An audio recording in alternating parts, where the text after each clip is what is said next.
adanya makam yang sangat bercahaya sekali itu, sehingga kemudian struktur istana yang ada di bawahnya ini masih terjaga dan bisa kita gali hingga saat ini. Sangat besar dan tebal, namun memang bentuknya itu seperti layak batu ya. Bisa saja ini untuk memang membuat rujak ya, atau untuk melembutkan bumbu sambal, bisa saja ya, atau mungkin untuk kebutuhan magis dan sakral, semacam untuk meletakkan sesaji. Nah ini juga guys, jangan lupa like, subscribe dan komen ya kan.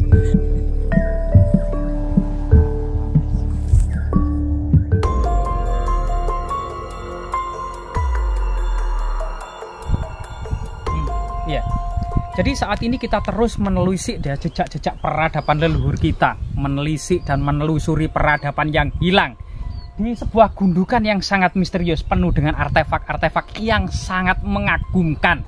Coba kita ke sini ya. Selain kemudian banyak sekali bongkahan batu bata kuno, fragmen tembikar kuno ya, wadah-wadah air, wadah-wadah bejana-bejana kuno, ada gerabah-gerabah gitu ya. Di sini misalnya kita akan mendapatkan sebuah jejak-jejak ya yang identik dengan masa-masa yang sangat kuno dan sangat-sangat tua gitu ya. Ada beberapa, misalnya di sini ada beberapa batu bata yang berjajar 5 gitu ya. Berjajar 5, jadi mengingatkan kita pada pejabat tinggi yang ada di Majapahit yang dikenal dengan Sang Panca Ring Wilwatikta, yaitu Pate, Tumenggung, Demung, Kanuruhan, dan Rangga. Ini merupakan pejabat eksekutif ya yang menjalankan perintah para raja.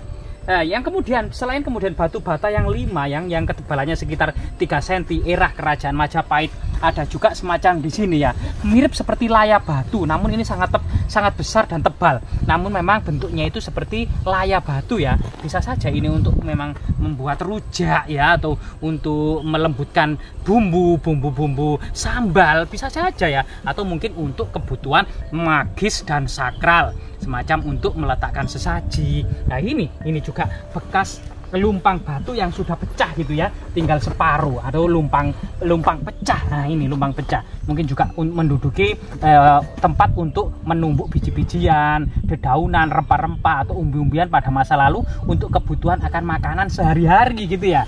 Ada juga ini bekas lumpang batu yang lagi ada batu gandek gitu ya, juga ada lumpang kecil. Kemudian lumpang kecil ini untuk persajian. Nah kalau ini itu pipisan teman-teman, jadi pipisan batu, jejak-jejak pipisan batu. Ini juga fungsinya ini profan, yaitu menghaluskan biji-bijian. Nah ini tapi saat ini memang bentuk-bentuk seperti ini sudah tidak digunakan lagi zaman sekarang ya. Batu batanya juga cukup banyak.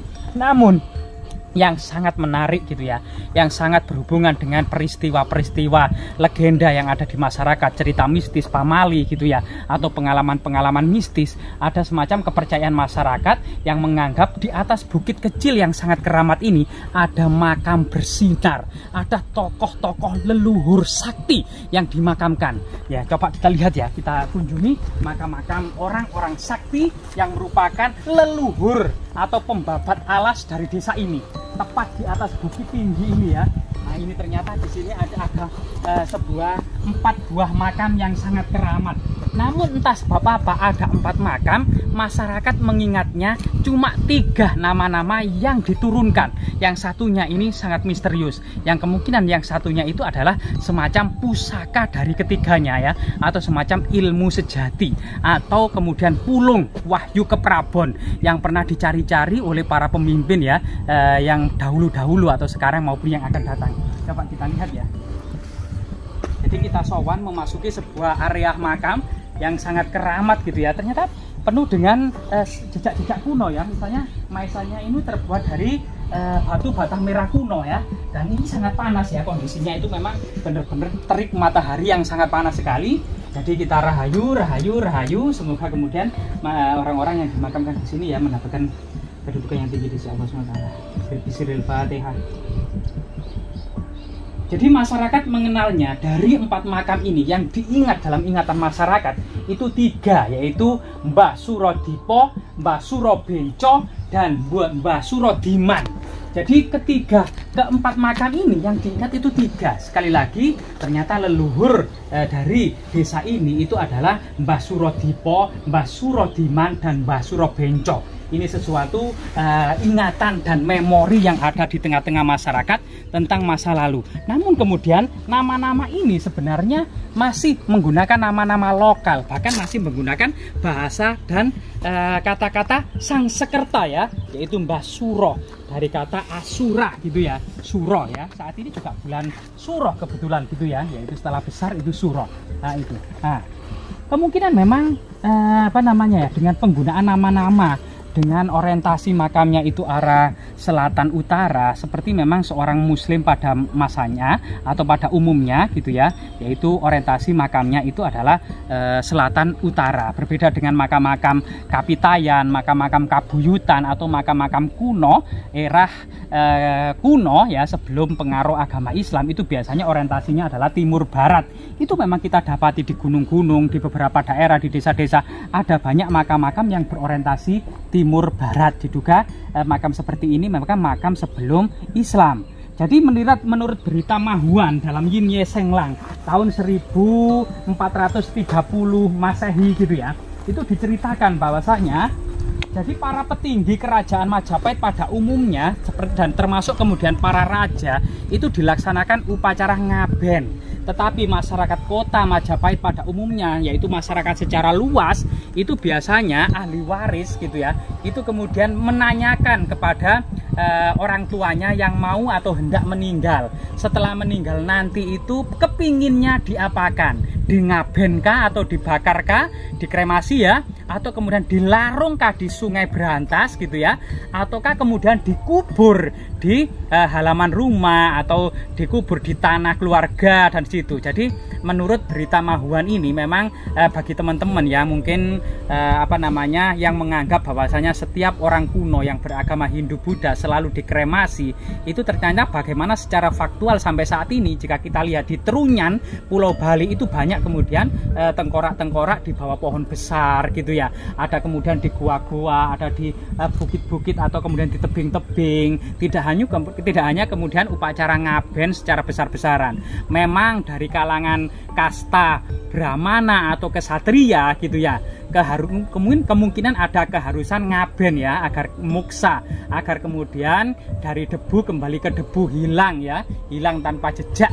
Sehingga kemudian, tapi untuk masyarakat Waisa dan masyarakat Sudra hendaknya itu tidak harus kemudian di ngaben. Ada yang juga dimakamkan, ada juga yang kemudian dilarung di laut atau di sungai, ada juga yang memang dikremasi atau dimakamkan. Jadi sebagian besar memang dari teman-teman netizen ini memang apa namanya sama juga seperti kita, belum tahu, namun kita juga menggunakan sumber historis karena Mahuan bersama Cenggo waktu itu benar-benar datang ke Majapahit dan menulis semua catatan mengenai masyarakat, sosiologi, ekonomi, pasar, kehidupan istana, dan seluruh pemandangan yang dia lihat selama di ibu kota Trowulan, termasuk kehidupan masyarakatnya, gaya rambutnya, gaya pakaiannya, semuanya dicatat secara detail dalam kitab Yin Ye Senglang tahun 1430 Masehi. Dan ini sesuatu yang patut juga kita pelajari. Artinya memang kemudian apakah di sini makam muslim atau makam orang kuno pada umumnya, kita juga sangat misterius karena tidak ada tanda-tanda tersebut. Namun dari segi-segi makam boleh jadi ini adalah makam orang sakti, makam orang kuno, karena nama-nama tersebut itu belum menggunakan nama-nama atau embel-embel nama-nama Islam ya, atau yang terdapat di dalam Al-Quran, tetapi menggunakan nama orang Jawa, yaitu Surodipo, Surobenco, dan Surodiman. Ini juga menggunakan nama-nama lokal ya Majapahit. Dan selain kemudian tinggalan-tinggalan ini, jika kita lihat gitu ya, yang saat ini juga sebagian besar itu bukit kecil ini sudah ditanami dengan pohon mangga yang sangat besar, sehingga di bawah akar pohon mangga ini kemungkinan juga banyak lagi struktur-struktur yang lebih tua dan lebih kuno, semacam tembok. Coba di sisi yang lain, ini adalah bagian dari sebelah timur dari bukit ini, bukit kecil ini yang dulu juga ini penuh dengan pohon-pohon besar dan penuh dengan semak belukar, sebuah gundukan. Namun di dalamnya jika kita lihat ya, yang sudah diekskavasi oleh BPK Jatim atau Balai Pelestari Kebudayaan Jatim, itu akan nampak sebuah struktur tertua atau struktur kuno era kerajaan Majapahit. Ada tembok yang ke arah selatan, ini ada tembok yang ke arah barat, dan ini ada jejak tembok yang ke arah timur, dan mungkin juga di sini ada tembok yang ke arah utara ya? Oh enggak, ternyata ini ada temboknya, ini ke arah namanya barat, selatan, dan timur. Yang kemungkinan memang diduga ini adalah banyak bagian dari pojok sebuah bangunan yang sangat megah, semacam jejak-jejak istana kuno gitu ya, yang tentunya sebagian besar ini sudah rusak atau sudah binasa karena dengan seiring dengan kemudian perkembangan lumbung pangan pada waktu itu, ada semacam pelita 1, pelita 2, banyak tanah-tanah yang harus ditanami untuk mencukupi swasembada pangan. Pada masa-masa lalu ada istilah swasembada, sehingga kemudian banyak sekali tanah-tanah yang sudah berubah menjadi pertanian. Namun untungnya ada makam keramat yang ada di atas ini, sehingga dengan adanya makam oleh masyarakat yang tidak berani untuk membongkar umumnya menjadi sebuah lahan pertanian, maka struktur kuno semacam istana-istana era kerajaan Majapahit masih bisa kita dapati, tidak kemudian rusak atau hilang binasa dan lenyap untuk selamanya. Jadi kita bisa mengambil manfaat dari makam leluhur atau makam kuno yang kemudian bisa kemudian mempertahankan eksistensi dari situs kuno yang ada di bawahnya. Jadi teman-teman jangan ngegas dulu atau jangan marah-marah dulu. Kenapa situs candi atau istana pada masa kerajaan Majapahit berubah jadi makam? Ada swasembada pada masa Orde Baru, ada replita 1, replita 2. Tanah-tanah harus menjadi lahan pertanian. Bayangkan kalau ini sudah menjadi sawah, ladang, dan tanah pertanian, hilang semua struktur batu bata yang ada di sini. Dengan adanya makam yang sangat bercahaya sekali itu, sehingga kemudian struktur istana yang ada di bawahnya ini masih terjaga dan bisa kita gali hingga saat ini. Ya, itu adalah salah satu manfaat dari keberadaan makam leluhur atau eksistensi dari makam-makam keramat yang ada di desa ini ya. Dan sebagian besar memang beberapa hari yang lalu memang sebagian besar lokasi bukit kecil dan makam keramat ini diekskavasi oleh pihak yang terkait ya.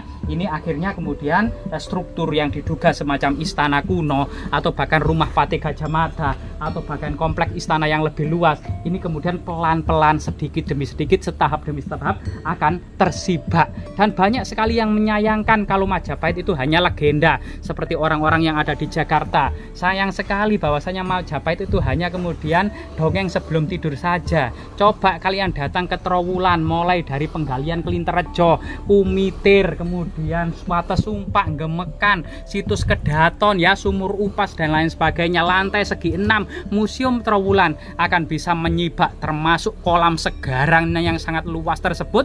Ini merupakan jejak-jejak perkotaan era kerajaan Majapahit, sebuah situs perkotaan satu-satunya yang ada di Nusantara, dan ini merupakan sebuah situs yang sangat berharga gitu ya, dan semoga terus lestari dan bermanfaat.